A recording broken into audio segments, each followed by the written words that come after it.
중앙지방법원에서 압수수색 영장이나 통신영장을 발부해주지 않자 우리법연구회 영장전담 판사가 있는 서부지방법원에 영장을 청구했다, 영장 쇼핑을 했다라는 의혹이. 네, 시청자 여러분 안녕하세요. 오늘 4시에 윤석열 대통령 변호인단에서 긴급 기자회견을 했습니다. 기자회견을 켜고 듣는 순간 저는 제 귀를 믿을 수가 없었습니다. 윤석열 대통령 변호인단에서는요, 공수처 중앙지법 압수수색 영장 기각되자 서부지법의 청구 확인이라고 이야기를 했고요. 오늘 중앙지법 기각 영장 중 2건은 윤석열 대통령 본인 대상이라고 이야기했습니다. 다시 이야기하면 공수처 명백한 거짓말로 국민을 기만, 중앙지법서 기각당하자 서부지법으로 영장 쇼핑 나선 것이라고 했습니다.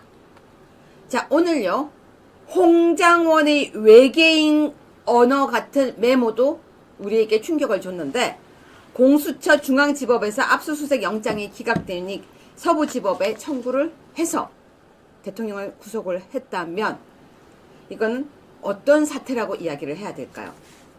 윤곽근 변호사는 공수처 영장 쇼핑이라고 이야기를 하면서 서부지법과 우리법연구회가 결국이라고 이야기를 했었습니다.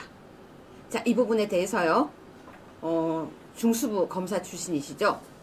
그리고 특수수사를 하셨던 법무법인회 정준길 변호사님을 긴급하게 모시고 이야기를 들어보겠습니다. 네, 안녕하세요, 정준길 변호사님. 네, 반갑습니다. 오늘 4시에 긴급 기자회견 보시고 많이 놀라셨죠? 저도 깜짝 놀랐습니다. 네. 근데 지금 이게 대충 무슨 이야기인 거예요? 그냥 잠깐 짧게만 해주신다면.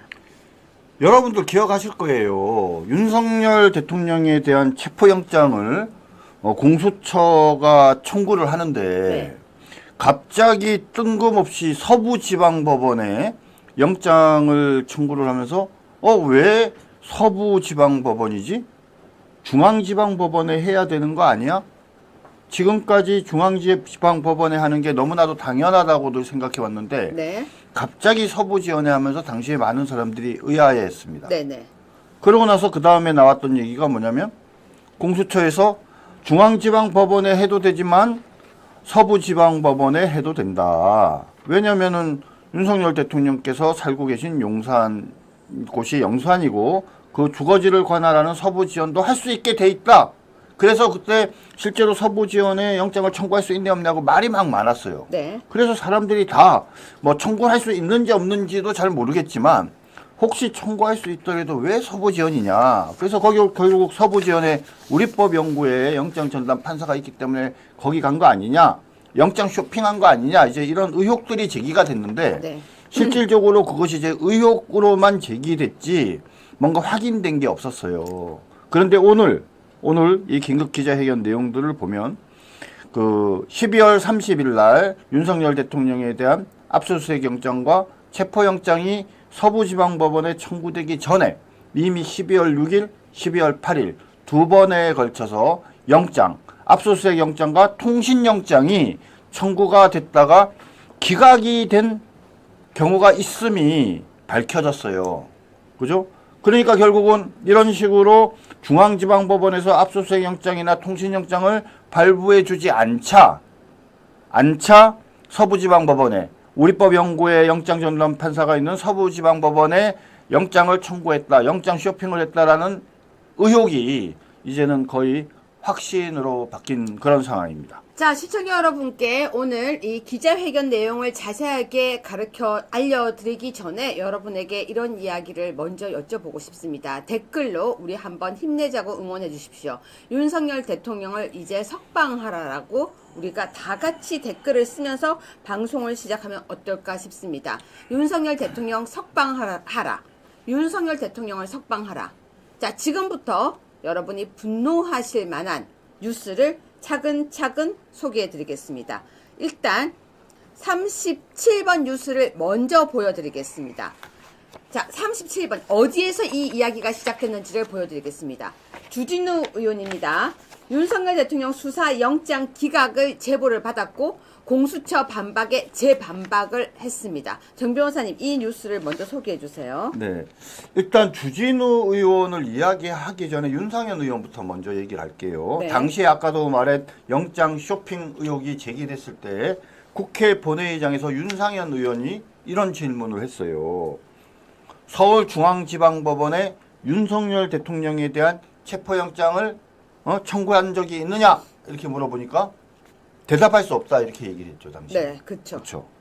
그러니까 많은 사람들이 의혹을 가졌어요. 아니 없으면 없다, 있으면 있다지 왜 갑자기 뭐 확인해 줄 수 없다 이렇게 얘기를 하느냐. 뭔가 의혹이 있다 이렇게 얘기를 했는데 사실은 그때 그러고 말았죠. 그러고 난 다음에 그 다음에 중앙지방법원에서 윤석열 대통령에 대한 체포영장은 청구된 적이 없다라고 이제 밝히면서 그러면서 이게 잦아들었었어요. 근데 오늘 주진우 오늘 의원이 이런 질문을 했어요. 국정조사 특별위원회에서 문제 제기를 했습니다. 뭐라고 얘기를 했냐면 피의자든 참고인이든 중앙지법에서 영장을 기각한 적이 있느냐, 기각당한 적이 있느냐 이런 취지로 질문을 물어봤어요. 대통령 본인에 대한 압수수색 통신영장에 한해서 묻는 것이 아니라 대통령과 이번 사건의 관계자들에 대해서 혹시라도 영장을 압수수색 영장이나 체포영장이나 또는 통신영장을 청구한 적이 있느냐라고 물어봤더니 공수처에서 뭐라고 답을 했냐? 압수수색 영장을 청구한 적이 없다라고 대답을 했어요. 그랬군요. 예, 예. 네. 그러니까 바로 재반박을 했습니다. 오후에서 기자회견을 열고 다시 대답해봐라. 참고인이나 피의자든 누구 간에 중앙지법에 영장을 기각당한 적이 있느냐? 응? 대통령 본인에 대한 압수수색 통신영장에 한해서 묻는 것이 아니다. 응? 실질적으로 그러면서 뭐라고 얘기했냐면 공수처가 기록을 검찰에 넘기면서 중앙지방법원에서 기각된 압수수색 영장을 빼고 넘겼다는 제보가 있다 이렇게 얘기를 했어요. 네, 제보가 있다. 네. 압수수색 영장을 빼고 기록에서 영장을 빼고 넘겼다는 제보가 있고 그 제보에는 뭐라고 그 영장 기각된 서울중앙에서 기각된 압수수색 영장에는 공수처의 수사권 존재 여부에 관해서 법리적으로 검토할 부분이 있다는 취지로 기각 사유를 적었다. 네. 무슨 말인지 이해하시죠? 그렇죠? 공수처가 과연 내란죄 수사권이 있는지에 대해서 다툼이 있으니 니네가 청구한 이 압수수색 영장 발부해주기 어렵다라는 내용이 포함되어 있는 압수수색 영장 등이 수사기록에서 빠졌다는 제보가 들어왔다라고 이제 문제 제기를 네. 한 겁니다. 이해하셨죠? 그러면서 이제 이런 경우에는 이거 공용서류 은닉죄, 위계의양 공무집행 방해죄 등이 될 수 있으니 진상을 밝혀라라고 오늘 주진우 의원이 이야기를 한 겁니다.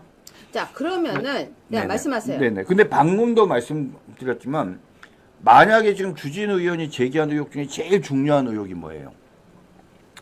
그 중앙지방법원에서 기각된 압수수색 영장, 네. 빼버린 압수수색 영장의 기각 사유에 공수처의 수사권 존재 여부에 관하여 법리적으로 검토할 부분이 있다는 내용이 있었다면 이거 보통 문제가 아닌 거죠. 자, 시청자 여러분, 제가요 지금 여러분한테 잠깐 정리해 드릴게요. 오늘 4시에 윤석열 대통령의 변호인단이 기자회견을 했습니다. 38번 뉴스예요. 무슨 내용을 했냐면 윤석열 대통령 변호인단 공수처 중앙지법에서 압수영장 기각이 되니까 서부지법에 청구했던 거 확인됐다. 영장 쇼핑이라는 뉴스였어요. 지금 4시에 기자회견이. 근데 그 전에 주진우 의원이 영장 기각 제보를 받았다라고 얘기했고 그 전에 윤상현 의원이 이미 이야기를 했었는데 약간 흐지부지 됐었어요. 근데 여러분 제가 소름 끼치는 뉴스를 하나를 더 보여드리고 계속 설명할게요. 6번 뉴스 잠깐 보여주세요.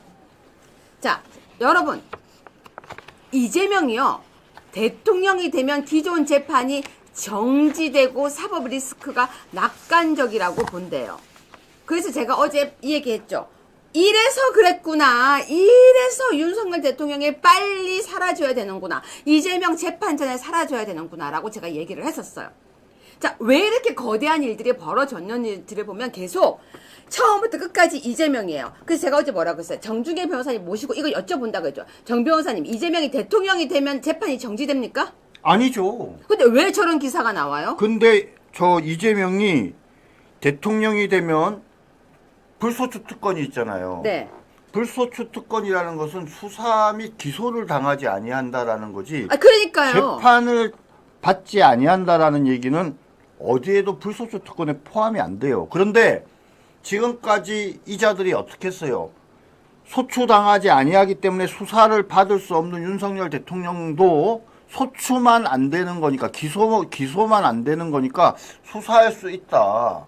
경우에 따라서는 강제 수사도 할 수 있다라는 말도 안 되는 거짓 주장과 소수설을 주장하던 것이 얘네들인데 갑자기 뭡니까? 이재명이 범죄 경력이 4개, 재판받는 게 5개. 잘 알고 계시죠? 그랬는데 이재명이 뭐라고 얘기하냐면 자기가 대통령이 되면 불소추 특권에 따라서 재판을 받고 있는 사건이 있어도 재판도 정지된다. 84조에 따라서. 응?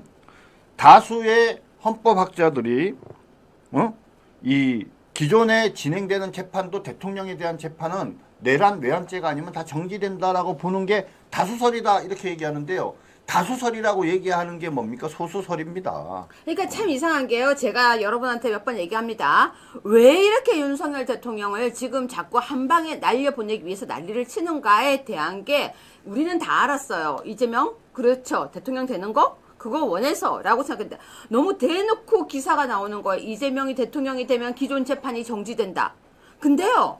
더 이상한 거 제가 보여드릴게요. 그러니까는 거기에 말을 한마디만 덧붙이면 왜 저희 민주당과 이재명이 윤석열 대통령의 탄핵 재판을 서두르는지. 그렇죠. 그리고 거기에 마치 지령을 받듯이 문영배와 그 일부 헌법재판관들이 이유야를 막론하고 헌법재판을 빨리 결심하고 선고를 하려고 하는 이유는 뭐냐면 바로 빨리 탄핵을 해야 60일 이내에 보궐선거를 하고 그래서 이재명이 당선돼야 지금 불소추 특권을 내세워서 5개 진행되고 있는 이재명 재판을 전부 다 정지시켜 버리려고 하는 거죠.